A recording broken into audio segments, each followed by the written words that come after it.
Hi, everybody. I'm Yasmin Vasugian here in New York. We're coming on the air with breaking news. Tulsi Gabbard, director of National Intelligence, has resigned from her post, telling President Trump today that she is resigning to support her husband during his cancer battle. I want to bring in NBC News chief White House correspondent Garrett Haake, who has more reporting on this. Garrett, this is the fourth person to resign within this president's administration. I know we're now getting a glimpse of the letter in which DNI Gabbard actually gave to the president upon her resignation. Walk me through what more we're learning.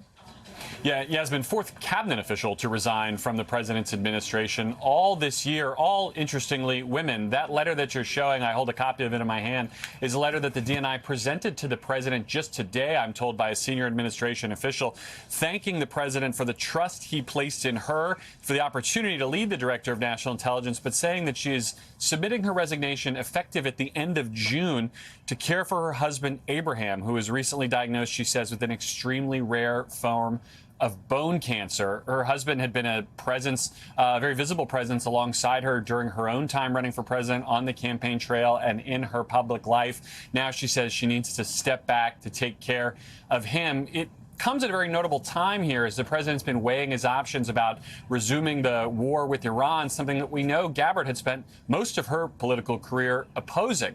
In her role overseeing all the nation's intelligence agencies, she had, at least on paper, a key role in the decision-making process around the White House. But our reporting has been that she was often sidelined from some of those key moments, particularly around Iran, where her opposition to the conflict was a well-known sort of matter of public fact, Yasmin. Do we know anything more about the seriousness of this diagnosis, Garrett, and how long they had known about her husband's diagnosis? We don't know. My colleague Kelly O'Donnell had one source familiar with Gabbard's decision-making who confirmed the diagnosis is thought to be quite serious. But in terms of how long it's been known or what exactly that care plan or prognosis might look like, we don't yet know. We've not also heard from the president on this, who may offer more detail, perhaps as soon as the next couple of minutes, as he's making his way up to New York for a political event today. Garrett, you mentioned it's an interesting time, and I think that's an important note to make because we have talked repeatedly, you and I as well on the air, about how Tulsi Gabbard could have been the next one to leave the administration amidst a string of cabinet officials that I just mentioned who, in fact, had left the administration. Do we have any reporting to indicate that that at all had played into her decision to resign at this time with the diagnosis of her husband with bone cancer? Nothing beyond what would honestly be pure speculation and Kremlinology, Yasmin, but I think it has been well reported over the last several months that, again, despite the sort of prominence of her role on paper, she was not considered a key decision maker in some of these moments, whether it be around Venezuela or Iran. John Ratcliffe, the CIA director, Marco Rubio in his dual-hatted role as Secretary of State and National Security Advisor. I think we're playing some of the roles that you might be more likely to see the DNI play in a different administration. But whether that was a frustration on her part or led to some disenchantment with her, with the president, I think it's too early to say. Garrett Haake for us. Thank you for your quick reporting on this, Garrett. We appreciate you. Want to bring in now moderator of Meet the Press, Kristen Welker, who's standing by. Before we talk about big picture here, Kristen, and what is next amidst a country that is at war with Iran and the ongoing conflict in the Strait of Hormuz, walk me through Gabbard's position in the administration, what she uniquely brought to the table. Well, as the director of national intelligence, she would brief President Trump on all matters related to national security. She was certainly a unique figure, though.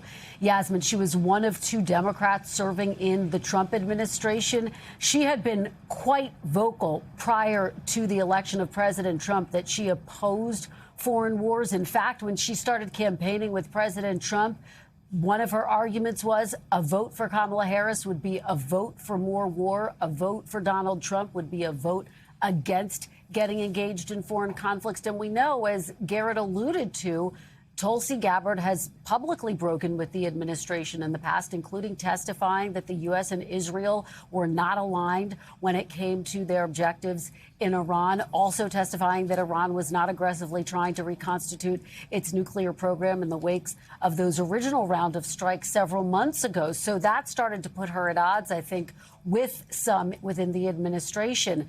But again, taking a step back, this is the fourth cabinet secretary, all women, to now depart the administration. Yasmin.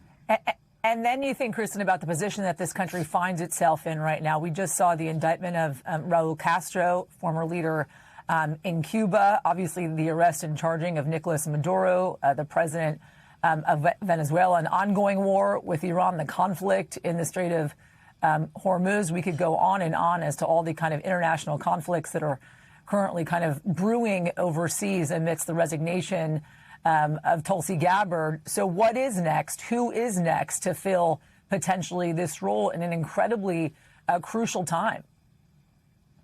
Well, that remains an open question, but there's no doubt this is a critical moment, Yasmin, for all of the reasons that you just laid out. And the big question, what will President Trump's next steps be in Iran? We know that negotiations there are all but stalled, and it comes against the backdrop of this extraordinary political moment where we are seeing Republicans in Congress stand up to President Trump really for the first time in a unified way, refusing to vote for this fund that President Trump wants to give to members of his allies who he thinks have been mistreated under the Biden administration. How could that play into any confirmation process moving forward, Yasmin? That's one of the big outstanding questions that I have. And listen, I think it's an important thing to note here amidst this resignation. Again, she is the fourth cabinet member, all women, by the way, who have in fact left this administration in the second year of this term. We're looking at it on our screens there. The Labor Secretary,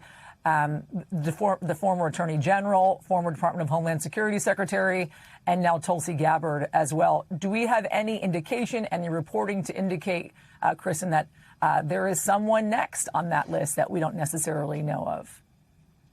Well, we don't have any reporting to suggest, Yasmin, that there is someone on their way out. We do know there's been a lot of scrutiny of the FBI director, Kash Patel, particularly amid recent reports that he has engaged in heavy drinking, reports which he has denied. However, we know that the president has privately expressed some displeasure with some of his actions, some of what we've seen publicly, for example, like chugging a can of beer at the conclusion of a big hockey game. And so those are the types of data points that we're paying attention to as we think about the composition of the cabinet secretaries moving forward and who could potentially be next. But it's worth noting also, big picture, in this second administration, there's been relatively little turnover, Yasmin, as compared to the first Trump administration until several months ago when Kristi Noem was ousted. And now we're seeing these string of departures. Kristen Welker for us. Thank you, Kristen. I want to go back to Garrett Haake, who's standing by for us at the White House, because we're now getting, Garrett, reaction from the president via social media, of course. What is he saying? Yeah, the president reposted the letter from Tulsi Gabbard and writes in part, unfortunately, after having done a great job, Tulsi Gabbard will be leaving the administration on June 30th. He confirms what he calls a rare form of bone cancer and says that Gabbard rightfully wants to be with him, bringing him back to good health. In terms of the news value here, the only other thing I think he adds that's particularly important is that her principal deputy director, a man named Aaron Lucas, will be serving as acting director of National Intelligence in the interim. And to the point Kristen was making, this now adds to the list of appointments that the president will have to make and get through a Republican Senate that is increasingly, if not hostile, at least less compliant with his wishes on a variety of issues.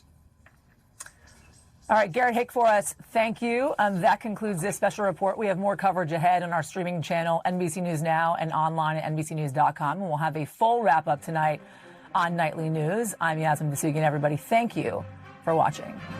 We thank you for watching. And remember, stay updated on breaking news and top stories on the NBC News app or watch live on our YouTube channel.